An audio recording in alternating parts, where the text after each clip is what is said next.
अपना विचार YouTube channel देखने वाले सारे दर्शकों ने बिट्टू मोई की हाथ जोड़ कर राम राम।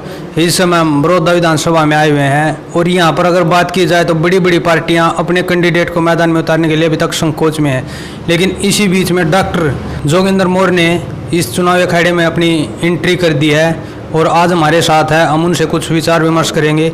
राम राम जी। जी नमस्कार। अपना विचार देखने वाले सारे भाइयों ने बहुत बहुत धन्यवाद और स्वागत करूँ हूँ। और ये कहूँ भाई, जो सार्थक आज ट्रेडिशनल मीडिया ने जो हालत बना रखी है उसमें जो ये सोशल मीडिया वाले लोग हैं जो सकारात्मक और सार्थक विचारों को आगे फैला रहे हैं, भाई इनके चैनल को ज़्यादा से ज़्यादा सब्सक्राइब करियो, क्योंकि ट्रेडिशनल मीडिया ने तो आज हालत जो आम आदमी के विचारों की है उसको पीछे ले जाने का काम कर दिया। तो मेरा आपसे सबसे अनुरोध है, सबसे पहले तो भाई इनके जो चैनल है अपना विचार को उसको सब्सक्राइब करो, ज़्यादा से ज़्यादा देखो, क्योंकि भाई यही लोग रह गए हैं जो मतलब सार्थक और सकारात्मक विचारों को आगे बढ़ाने में समाज में अपनी भूमिका अदा करने लग रहे हैं।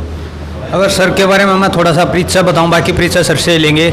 सर जी, पहली बात तो जो पब्लिक की डिमांड थी सर हल्का बड़ौदा से ही है। दूसरी बात शिक्षित, अगर सर की शिक्षा की बात करें तो इतनी ज़्यादा शिक्षा है कि उसको बता पाना ही मुश्किल हमारे लिए। LLB, MLB, PhD, उसके बाद मास्टर मास कम्युनिकेशन है सर, गोल्ड मेडलिस्ट है। गोल्ड मेडल शिक्षा प्राप्त करना अलग चीज़ और गोल्ड मेडलिस्ट होना अलग चीज़ है।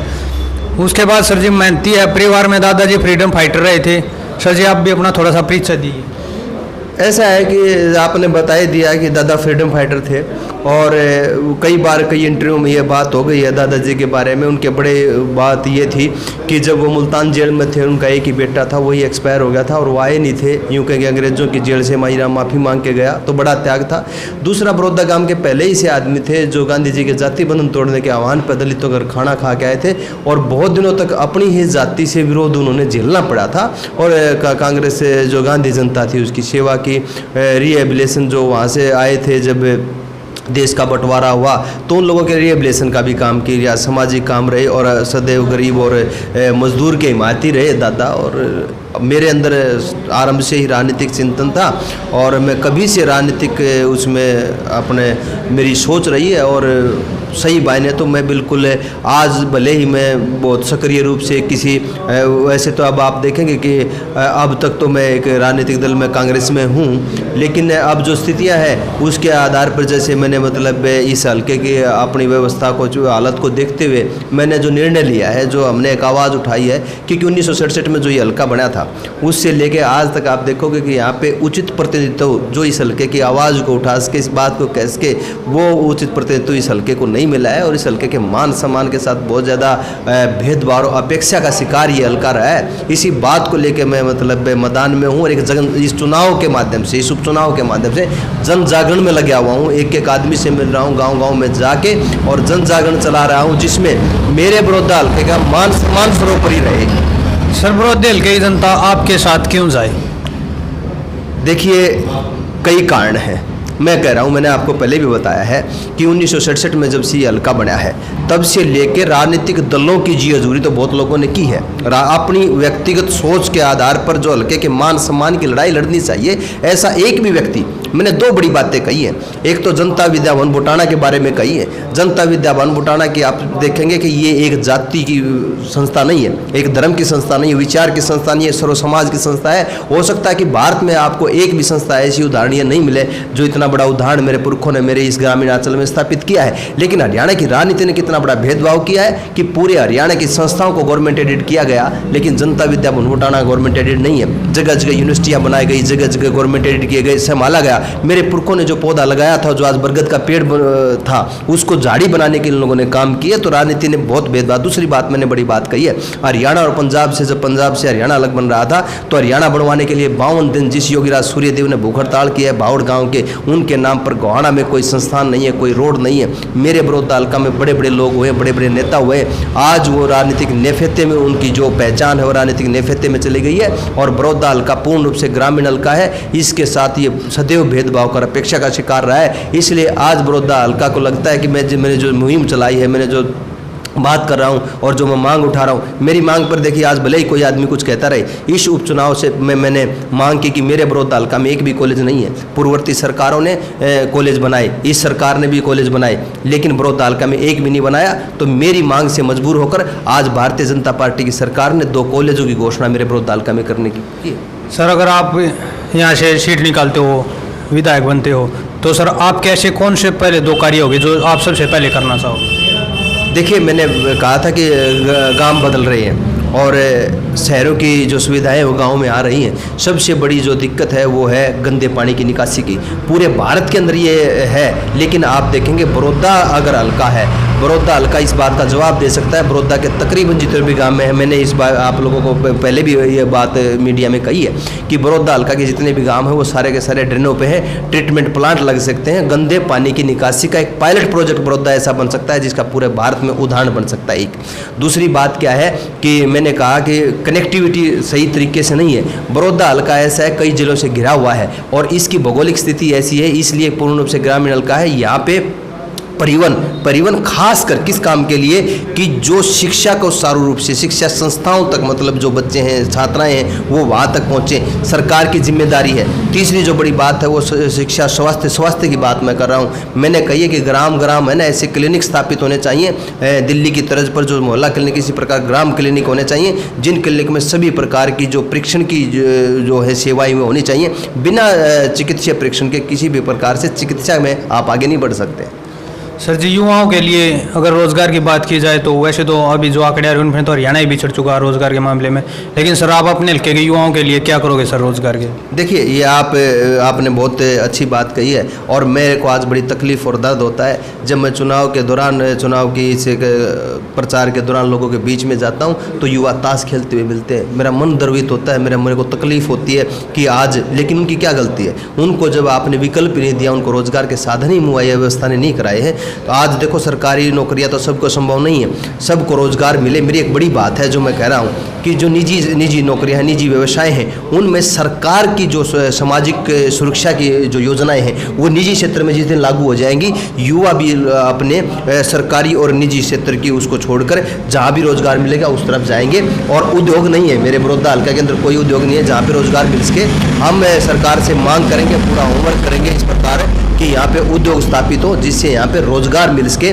और मैंने अपने उसमें जो मैंने 4x6 के फ्लेक्स जगह लगा के उसमें लिख रखा है कि कैरियर काउंसलिंग की बात कि हमें भी, अगर मैं अब देखो ग्रामीण देहात में पैदा हुआ था, +2 करने के बाद मुझे भी नहीं पता था क्या करना चाहिए क्या नहीं करना चाहिए। आधी ज़िंदगी बच्चों की इस बात पे निकल जाती है बहुत बार कि एक बार ये कोर्स कर लिया, एक बार वो कोर्स कर लिया और रोज़गार मिलता नहीं है। तो रोज़गार पर जो शिक्षा है वो सर्वांगीण विकास का है, रोज़गार उसके सारे उद्देश्य तो नहीं है, लेकिन एक काम जरूर है, शिक्षा ने रोज़गार तो कम से कम मुहैया कराना ही चाहिए। आज जो शिक्षा है उससे रोज़गार नहीं हो पा रहे हैं, इसलिए कैरियर काउंसलिंग की मैंने कही थी कि हम अपने हल्के में कैरियर काउंसलिंगों के सेंटरों की स्थापना कराएंगे ताकि यहाँ पे उचित समय पे युवाओं को एक दिशा निर्देश मिलते रहें उनको कि किस प्रकार से उन्हें आगे बढ़ना है। और मैंने एक बात और कही थी कि आज इस बात की बहुत महत्वपूर्ण आवश्यकता है कि पुस्तकालय स्थापित हों गाँवों में ताकि बच्चे पढ़ सकें और वहाँ से उनके अंदर कंपटीशन की भावना आए, एक दूसरे को देखकर पढ़ने लिखने के जो है वो संस्कार है, वो इस प्रकार की जो है उनके अंदर भावनाएं प्रकट हो ताकि वो कंपटीशन की तरफ आगे बढ़ सकें।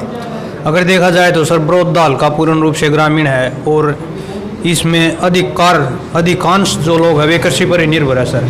और फिर इस हल्के की जो मेन समस्या वो पानी की निकासी की, उनकी बहुत सारी फसलें पानी निकासी के लिए खराब हो जाती है। हम जितने भी गांव में गए हैं हमको ये समस्या मिली है पानी निकासी की। सर आप पानी निकासी के लिए क्या विशेष कदम उठाएंगे? क्योंकि जनता का आरोप है न तो बीजेपी सरकार ने कुछ कर पाई, न इससे पहली सरकार, न उससे पहले ये समस्या जो की तो है। इसके लिए आपके पास कोई विशेष प्लान है सर? देखिए, ये ऐसी समस्या है, ये जो है मेरा हल्का बड़ौदा हल्का, ये पहले भी फोल्डेड एरिया हल्का है। ये कोई समस्या वो होती है जो अचानक आती है, जो हर बार आती है उसका तो निराकरण हम समय रहते कर सकते हैं, ना तो विपक्ष और ना सरकार। आप देखिए कि ड्रेनों की सफाई तो मार्च में हो जानी चाहिए। आज जाके झगड़ा उठता है इस बात का, ड्रेनों की सफाई मार्च में हो जाए और उनकी पटड़ी वगैरह संभाली जाए कि ड्रेन दुरुस्त है। और मैंने कहा कि सारा का सारा बड़ौदा हल्का ड्रेनेज सिस्टम से वो है, व्यवस्थित है। यहाँ पे ड्रेनेज पहले से है तो पानी के भराव की निकासी की तो सिर्फ पंप तो लगाने परमानेंट बड़ी जगह पहले पंप थे। इसमें मेरे गांव में ही अगर आप देखेंगे ड्रेन पे परमानेंट पंप था, हम जब बच्चे से उसको देखने जाते थे, आज नहीं है पूरे के पूरे। तो ये व्यवस्था हो सकती है, तो बहुत आसान सा काम है। सर आपको लगता है कि बड़ौदा जनता आपके साथ आ सकती है? क्यों जब इलेक्शन आएगा सर यहाँ पे बड़ी बड़ी पार्टियाँ सर, उनके बड़े बड़े नेता आ रहे हैं, पूरा जोर उनके साथ पब्लिक पहले से जुड़ी हुई है, तो लगता है क्या सर पब्लिक उनके पास सेट कर आपके पास आ जाएगी? देखिए, मेरा जो अब तक का चुनाव प्रचार का तरीका रहा है वह मैं एक दो जहाँ 5 7 भी लोग मिलते हैं वहाँ बात करता हूँ। मैं समझाने की कोशिश करता हूँ, बात करता हूँ मैं कि आप व्यक्ति देख के मत दें, पार्टी देख के नहीं। ये अगर मेरे से बेहतर व्यक्ति को दे देती हैं तो जनता उसका साथ दे दे, अगर मेरे से बेहतर उम्मीदवार ये पार्टियाँ नहीं दे पाती तो फिर मेरा साथ दे दे। मैं पढ़ा लिखा व्यक्ति हूँ, सजग हूँ, कानून में PhD हूँ, कानून को समझता हूँ, योजनाओं को, सब चीज़ों को समझता हूँ। तो इसलिए मैं जनता मेरे को भरपूर समर्थन मिल रहा है जहाँ भी जाता हूँ। मेरे को अब क्या है, ये जो बड़े बड़े लोग आते हैं इनके साथ देखो आधी भीड़ तो ये बाहर से लेके आते हैं। ये भी मतलब अब तक चिन्हित नहीं हो पा रहा है कि कितने लोग उस गाँव के लोगों से मिलते हैं। मैं जितने भी, मैं 10 आदमियों से मिला, 10 से मिला। अब यहाँ पे प्रोग्राम होते हैं, आज व्यवस्था तो यही है कि आज उसकी चाय पे भी 100 आदमी वही लोग हैं और उसकी चाय पे भी दूसरा आता है, उसकी भी 100 लोग हुए, 100 लोग बाहर से आते हैं। ये तो यही नहीं पता चल पाता है। अगर भीड़ तो आप देखेंगे कि मैं किसी दल का नाम नहीं लेना चाहता हूँ, भीड़ तो उनका लगती है। जींद उपचुनाव भी हुआ है और चुनाव भी हुए, वोट हज़ारों में मिली है। अगर भीड़ के इससे होते, जितनी भीड़ें होती हैं, यहाँ पे हरियाणा में एक ही नेता है जो भीड़ जुटाता है लेकिन सरकार नहीं बना पाया, भीड़ से बात नहीं बन पा रही है।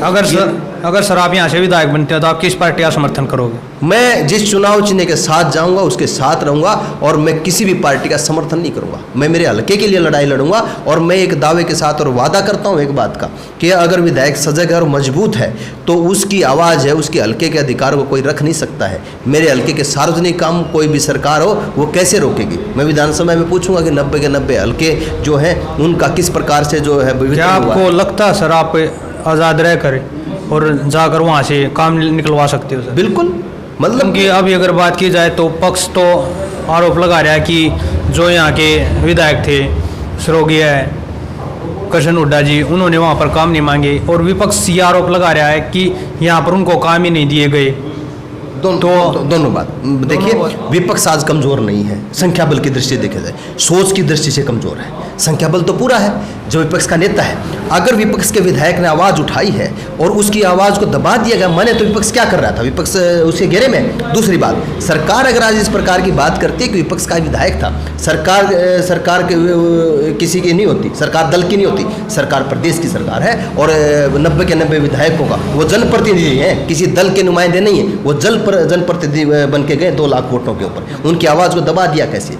मेरी आवाज़ को दबाने की हिम्मत नहीं है इनकी। अगर विधानसभा में मैं पहुंचता हूं तो मैं पढ़ा लिखे आदमी, कितने लोग मेरे कैलिबर के आदमी, वहाँ मैं जब मैं पूछूंगा कि 90 के 90 हल्कों में किस प्रकार से काम हुए और मेरे विधानसभा क्षेत्रों में इतने काम क्यों नहीं हुए, उसका जवाब मुख्यमंत्री को देना पड़ेगा और जो संबंधित मंत्री होगा उसको देना पड़ेगा। हरियाणा सरकार की कोई ऐसी हिम्मत नहीं, हिमाकत नहीं है कि कानून का शासन है, कानून सर्वोपरि है, व्यक्ति का शासन नहीं है, कानून का शासन है, कानून से ऊपर कोई नहीं है और मुझे कानून का पता है। आप कुछ विशेष बड़ौदा हल्के की जनता के लिए कहना चाहते हो सर? मैं बड़ौदा हल्के के जनता के लिए हाथ जोड़ के यही निवेदन कर रहा हूँ कि ये उपचुनाव है, ये उपचुनाव 2 ही बातों पे होना चाहिए। एक, बड़ौदा हल्का का विकास किसने किया है, कितना किया है, नहीं किया तो क्यों नहीं किया और आगे किए करेगा तो कैसे करेगा, और एक बड़ौदा हल्का का उम्मीदवार। सभी बातों को छोड़ के जो सही उम्मीदवार है, जो उचित है, उसको आप मत दें, उसके साथ रहे। इन पार्टियों की ये छोड़ के कि किस पार्टी ने किसको दी है, जो अगर ये पार्टियाँ उचित और अच्छे व्यक्ति को आगे नहीं लाती हैं तो इनको नकारना पड़ेगा। शुरुआत यहीं से होगी। तो ये थे हमारे साथ डॉक्टर जोगेंद्र मौर्य, जिन्होंने अपने विचार आपके सामने रखे। और अगर आपको वीडियो अच्छी लगी हो तो हमें कमेंट करके भी बताना कैसी है, और डॉक्टर जोगेंद्र मौर्य के बारे में हमको कमेंट करके बताना कि कैसे कैंडिडेट रहेंगे। तब तक के लिए जय हिंद, जय भारत।